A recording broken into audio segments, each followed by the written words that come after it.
Bonjour, docteur Julien Kofi. Je salue chacun d'entre vous, les uns et les autres. Depuis l'histoire de la Cour des comptes en Côte d'Ivoire, j'ai une sollicitation incroyable des uns et des autres. Je vous remercie de l'intérêt que vous avez porté à mon problème. Et puis, tout le monde sort de son sommeil en se rendant compte que il n'y avait pas que des détournements des deniers publics et qu'il y a des détournements des deniers privés aussi, dont les miens. Et qu'ils ont voulu me faire passer pour un menteur, que j'étais venu escroquer la cible, pour des gens intelligents, ça tombait quand même sous le sens que c'était pas des choses qu'il fallait dire, parce que quand on voit la tête de la personne, on est quand même en mesure de se poser la question de savoir comment il a pu quitter la France.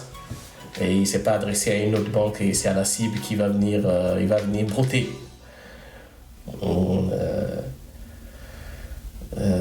Ingénieur depuis quelques années, architecte, je suis consultant, je bosse dans la plus grosse société de consultants dans le monde.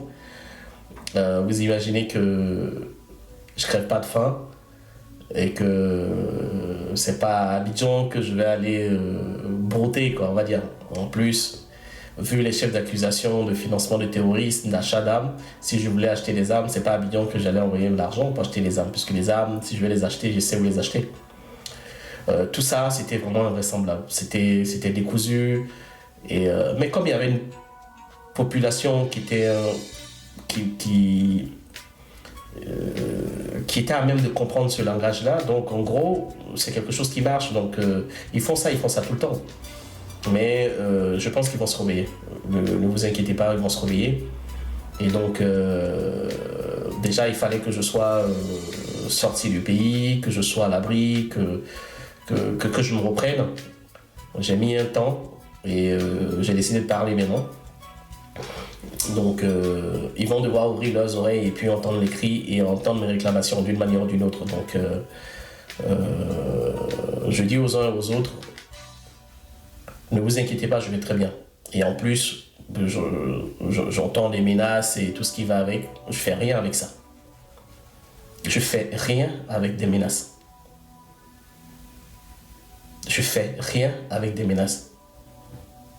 J'étais à la Maca, je suis sorti. Aujourd'hui, je pense que j'ai autre chose à faire que d'épiloguer sur ça. Mais je fais rien avec les menaces. Mais je suis convaincu, et je l'ai dit, et je le redirai encore.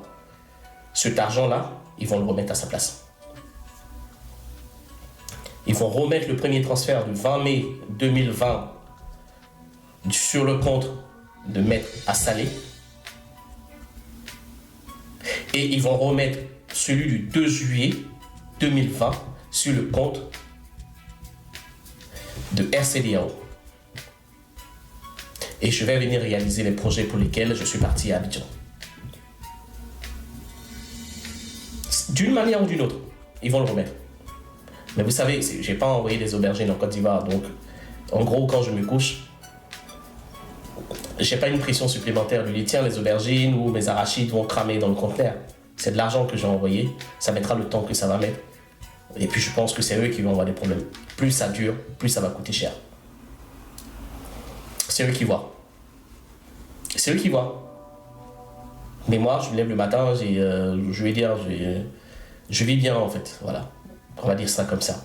Donc je remercie les uns et les autres. Ne vous inquiétez pas, je vais très bien. Je vais très très bien. Et je pense qu'il est temps qu'on l'ouvre. Il est vraiment temps qu'on l'ouvre.